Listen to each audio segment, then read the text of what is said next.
So before we begin, I just want to do a quick intro. My name is Nadi Filsoof. I'm a partner at _Talent.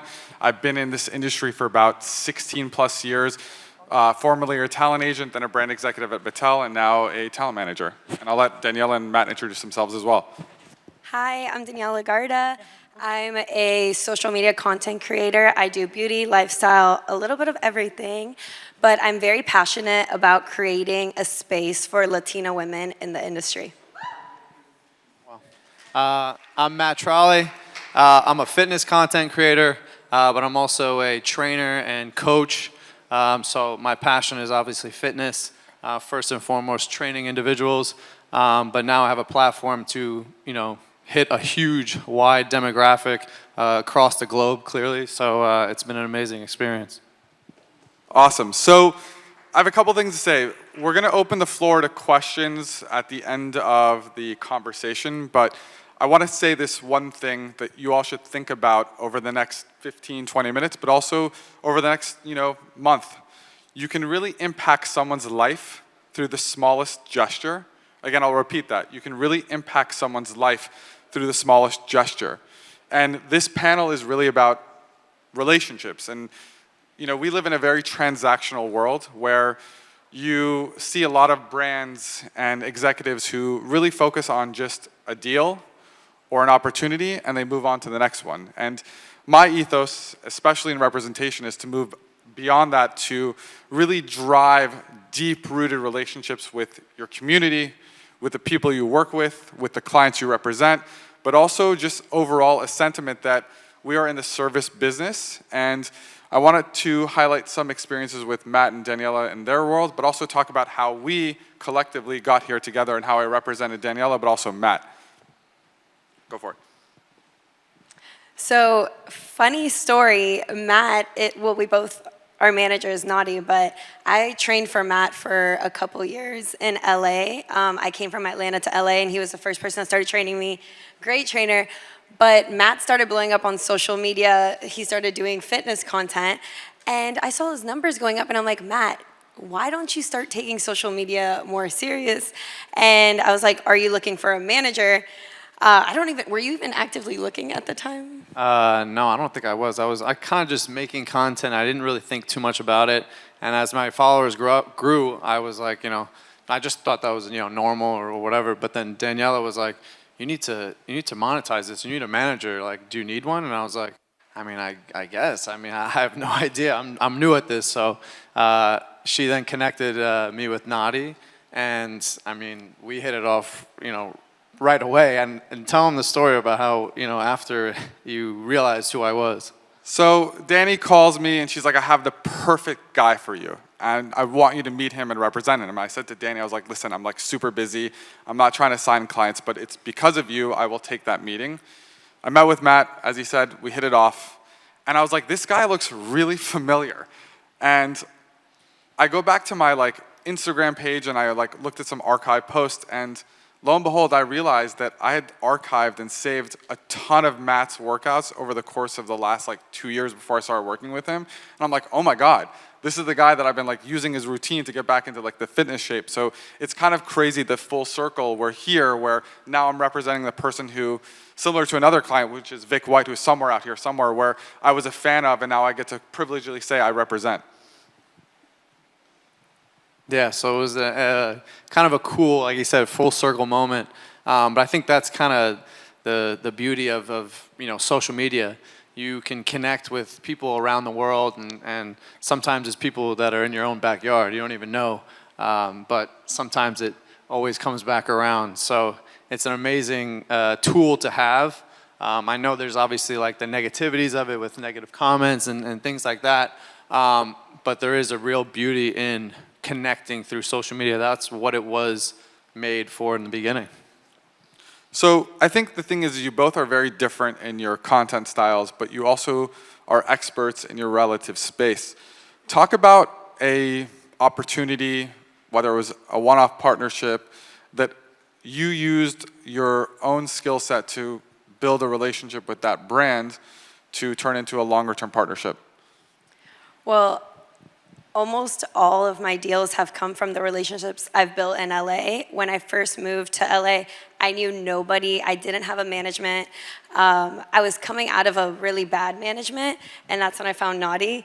But I was so excited when I met Nadi because before him, I took so many interviews with different managements, and I could tell it was very transactional, like we had talked about. But with Nadi, it was different. He cared about my well-being. He cared about, aside from money, it wasn't just closing a deal. It was like, do I genuinely like the brand? Because something that is so important with social media is that you have to be loyal to your audience, and you have to build trust. So if you start promoting things that you don't truly love or agree with, the audience is gonna see that, and you're just gonna look like you've been sold out, like you're not actually passionate and they can't trust you. But Nadi taught me that, like I don't have to take a deal because it's good money. I can take it because I genuinely love the brand. And there has been times where I've worked with a brand with no pay, but I really wanted it to become a bigger campaign, or I wanted to build a bigger relationship with them, so I've taken multiple things. A great example of this is Rare Beauty, which is Selena Gomez's brand. I am a huge fan of Selena since I was little, and I absolutely love her brand, and she is so passionate about her brand, and she's always involved in all her events. She goes to all of her events in LA, and I was like, okay, I'm not getting invited to the events yet, but what can I do?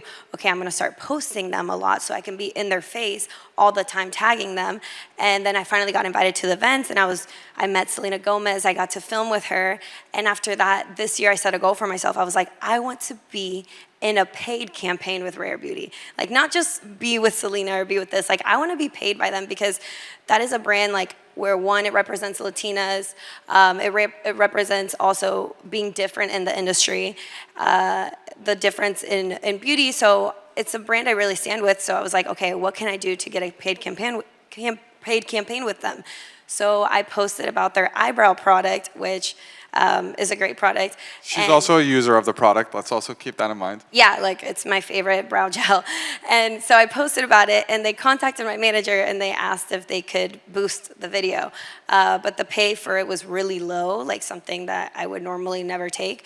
But Nadi asked me, like, hey, would you want to take it? It's great to like build a relationship with the brand, but you don't have to take it.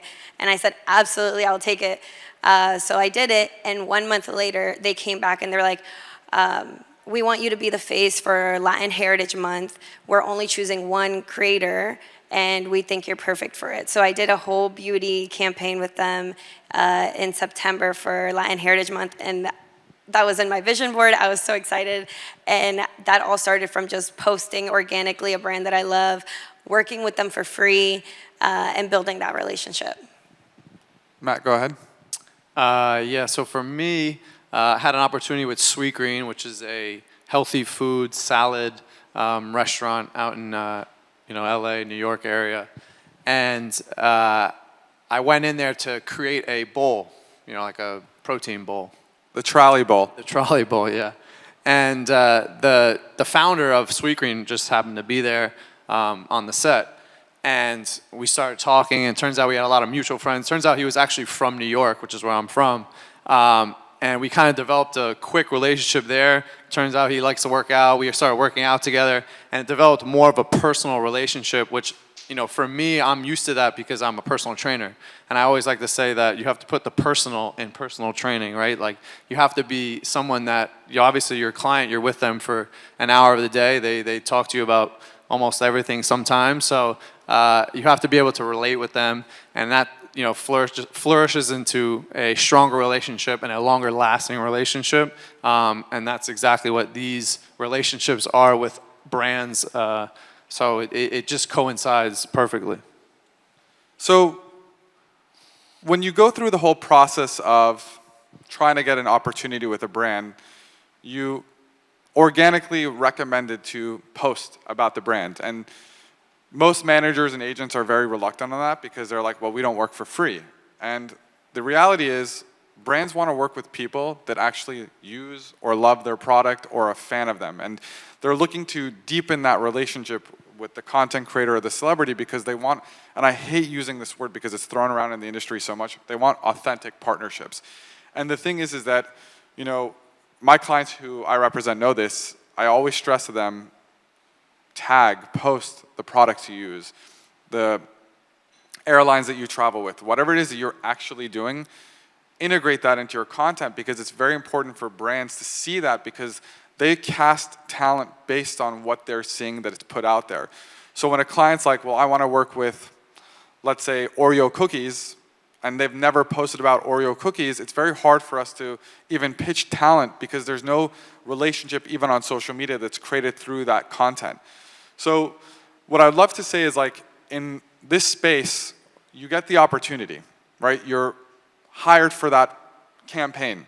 So what are you supposed to do differently to stand out against all the other influencers and celebrity talent that are getting opportunities in this, business? And, Danny and Matt can tell you, like, I always stress over delivery. So let's talk about, Danny, for you, for Patron, and Matt will talk about, like, Amazfit for you, like what you've done from a relationship standpoint to build a longer, deeper partnership.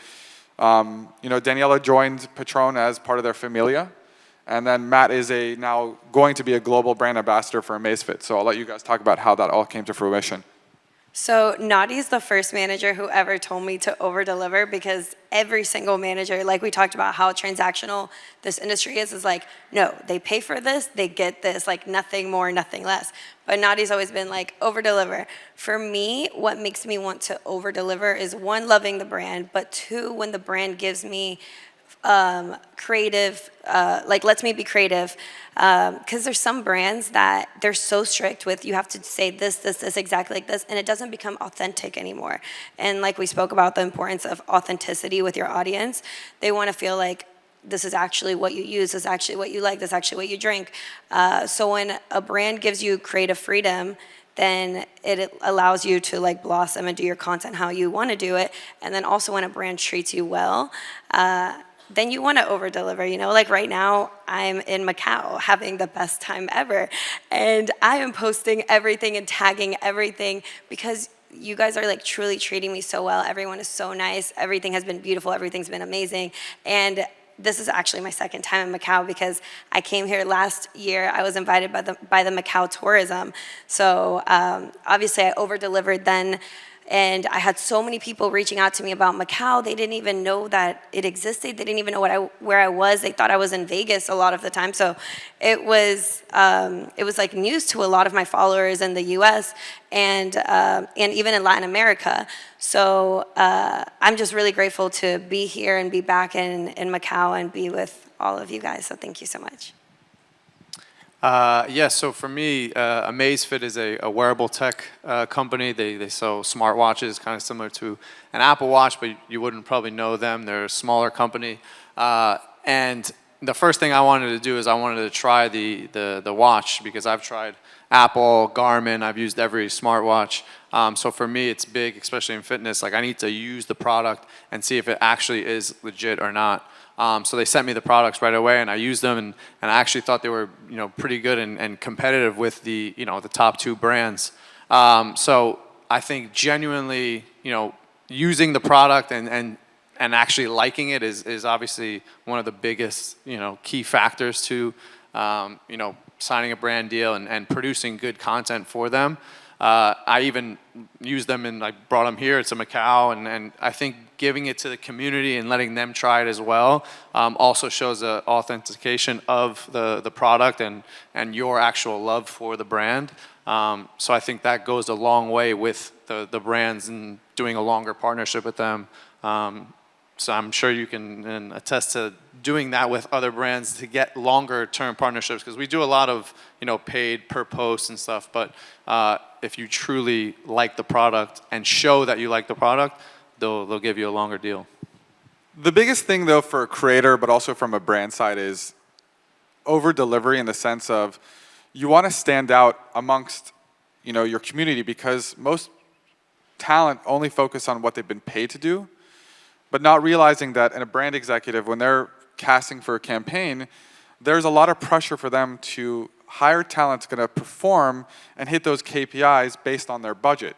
So when, for example, Daniela posts that extra story or another in-feed, that goes towards the metrics, and it really, mitigates that risk factor against the budget. So, for example, when Daniela came to Macau last year with Guru, they brought her back immediately because of her ability to go above and beyond what other creators did was the bare minimum, if at all. So my recommendation has always been to, when you're given an opportunity, to take advantage of that opportunity, because once you already are invited, it's a lot easier to get another business deal from them based on the current conversation than trying to cultivate something from someone who has no awareness of you, but also does not have a relationship with you. So, both clients who are sitting up here have worked with a number of brands on, repeat partnerships because they have gone above and beyond what the normal ask is. So we always tell talent to do something a little bit different because your competitors are not doing that.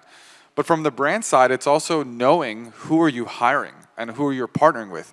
I spoke on a panel about this last week, and something that was interesting is a lot of brands will hire talent, but they don't even know who they're hiring. And then when it comes to the content creation side, they basically take over creative control, and they're taking away that authenticity of the client or the creator in a space where they know their audience best. And when we talk about relationships, as a creator, you're not only supposed to have relationships with the people you work with, but also a relationship with the community that you've established over the course of, your existence in the creator space. So I want to, Danny and Matt, just talk about how you've been able to build community within your own followers, and also Daniela, highlight Hermanas at the Table and what you've done with that through your community. So I started a community called Hermanas at the Table, which means sisters in Spanish, sisters at the table. Basically, it was when I moved to LA, I realized that there weren't many events or even things for Latino women in the industry, in the entertainment industry. For example, the only time there was ever anything for Latinos in general was Hispanic Heritage Month, and it always had to do with your social media following. So it would be like Latinas in beauty, but you had to have a large social media following. And I wanted to build a space and build a community for Latina women so we can make our own seat at the table, being a minority. And that is exactly what I did with my sister. And we started Hermanas at the Table. And we have worked with so many incredible brands that believe in what we're creating, Patron being one of them, Patron Tequila, and a lot of beauty brands, Rare Beauty, Becky G used to have a beauty brand as well. So we've had the opportunity to work with a lot of incredible brands, and it's also allowed us to see what brands are actually wanting to get into this space and break these barriers and be part of such a beautiful community. And it makes me want to support these brands even more. But it's allowed me to build such an incredible community of Latino women that look like me, and show we aren't in competition. There's enough room for all of us to be at the table, for all of us to work, and we can't help each other if we don't know about each other. So yes.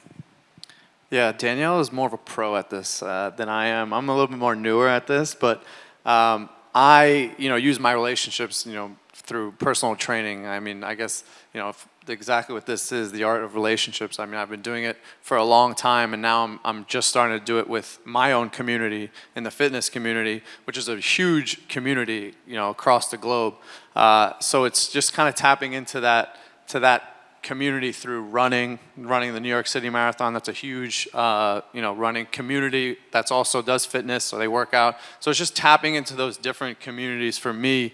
Like I said, is a newer thing that I'm not used to, but again, using my previous relationships through personal training has helped me tremendously. And then let's talk about overall just, you guys are content creators. You're at events. You're here in Macau, right? You travel globally and you meet a lot of interesting people. Talk about just overall what it's like to meet other creators, collaborate with them, but also seek advice. Because I do have clients that are here that have all become friends as part of the people I represent, but also have built long-lasting relationships that they've all fed information to each other and given just insights and what best practices are.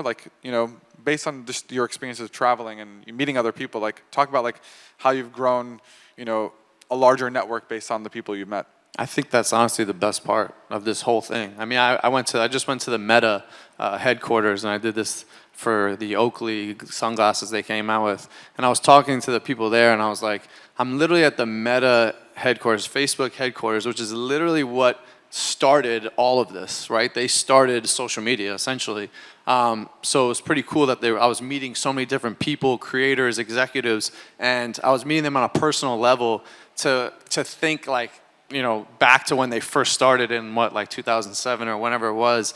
It's amazing that they're able to still bring people together and do things like this. I mean, it's amazing that you can meet other people around the globe that are doing something similar or not similar, and you can learn from them and connect with them, and those relationships can go, you don't even know yet. Could be a year, 2 years, 3 years, 4 years down the line, and something come from it, something might not. But it's an amazing thing to be able to connect with people around the world. I think it's just like take advantage of every opportunity.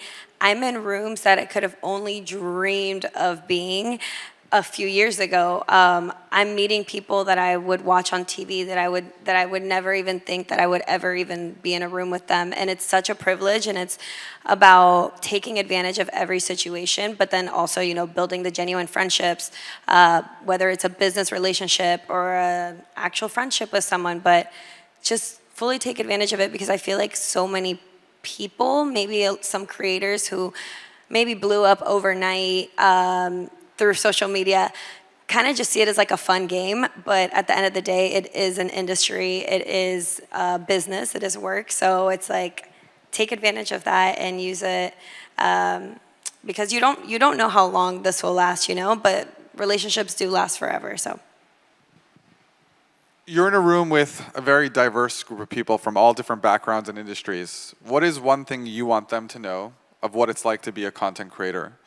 What is it like? What are the trials and tribulations of things that are difficult for you that you've had to experience? Also in terms of like the people that follow you, like in terms of comments and things like that. Like, how do you manage your day-to-day in terms of this ecosystem? Talking into the camera is probably the hardest thing for me to do. I still can't do it. I don't know what it is. So it's a hard thing for me, and honestly, I'm trying to do a better job at it, and I think that's the beauty of it. You have to be comfortable with uncomfortable, and this guy tells me it every single day, and I'm trying to do it. But those are like the trials and tribulations that you go through as a content creator, and I think Daniela could probably attest to it. It takes time. Practice, and you get better and better at it. She's a pro again at it. She does it all the time. I don't know how she does it, but yeah, for me, that's one of the most difficult things, and I think you just got to keep trying. For me, I've been on social media for a long time. I started when I was 8 years old, and then I took a break, and then I got back when I was around like 19 years old.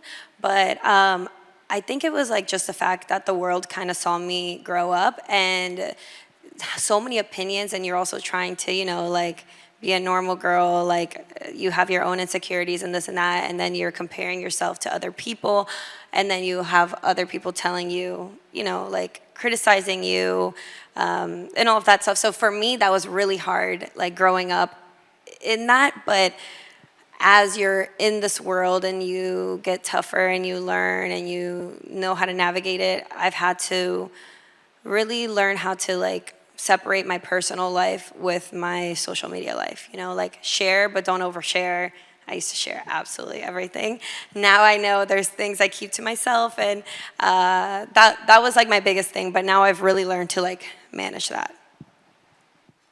So there was something I was thinking about, when we were putting this panel together, and one of the things is like, I've been doing this for almost 17, 18 years, and when I first started, and I was an assistant at a talent agency, and then I came up and was an executive at a major PR company, and then moving over to like the brand side, and then now being a talent manager again, and I've had perspective. And what we do is, if you think about it, is fun.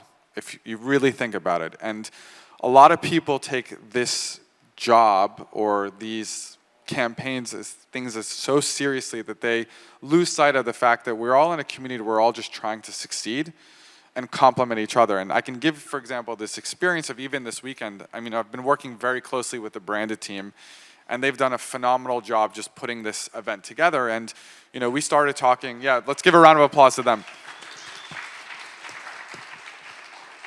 And we started talking at 2.5 months ago at 4 a.m., midnight, whatever hours were, and my job as a manager is to create opportunities for the people I represent, but also to, cultivate longer-term relationships so that they benefit from those relationships.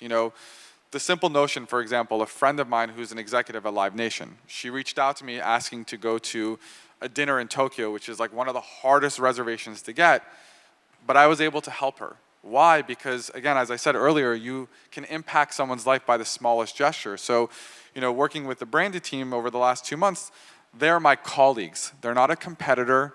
They're not, just an executive at a different team. They're my colleagues. We are working together to execute an event on the talent side, but also on the event side. So my perspective has always been, we are in the service business, and we have to service everyone to the best that we can, because if there's a holdup or there's it's a turbulent relationship, it affects even the talent I represent. So we really want to drive that level of community and relationship, because it's a top level to bottom level down relationship where it trickles down and affects every single piece of the funnel. And I think the thing is that a lot of executives who come from one side of the business don't really understand that everything that you do is impactful in some capacity. And I'll share this as an example. I was leading at Mattel their influencer strategy for their vehicles portfolio. And I was having this task of hiring talent, similar to Daniela and Matt. And I found an influencer, and I made a sizable offer to them. I pulled the offer from them because they were transactional. They didn't care about me. They cared about the dollar that I was putting in their pocket, and that's it. And I didn't want to build a relationship with an executive or a talent because I had to rely on that person, knowing that they were going to execute a campaign, and that campaign was going to affect my job. And something that, creators and brands don't really think about is, when a client, for example, is tasked to create content, the more that they're able to execute, at a high level, the impact on it goes from the executive at the other brand to their stakeholders, and then being able to release additional budget and so forth, and then coming back for, another campaign, which is something that I've stressed to every single person I represent. But the hard part is really starting.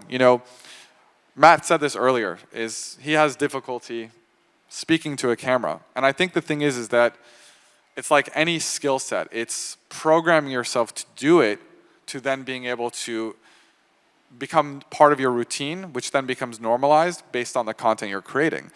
So to bring that back, you guys, established creator, fitness creator, you've been able to really make a name for yourself. Now you have perspective. What do you wish you did differently when you first started?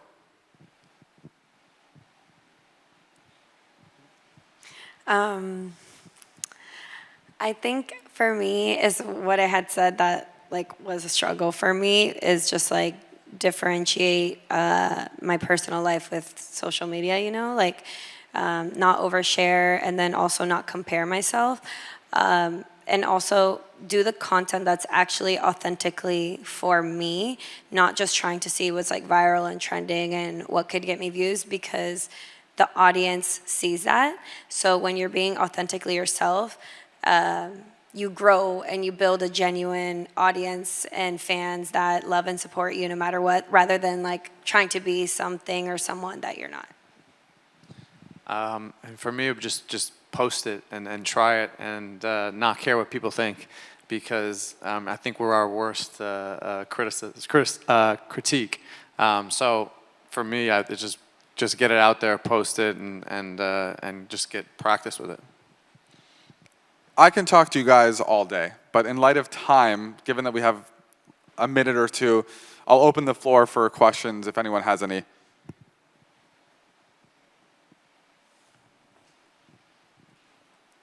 All right, I guess we're good then. Thanks, guys. Thank you. Thank you.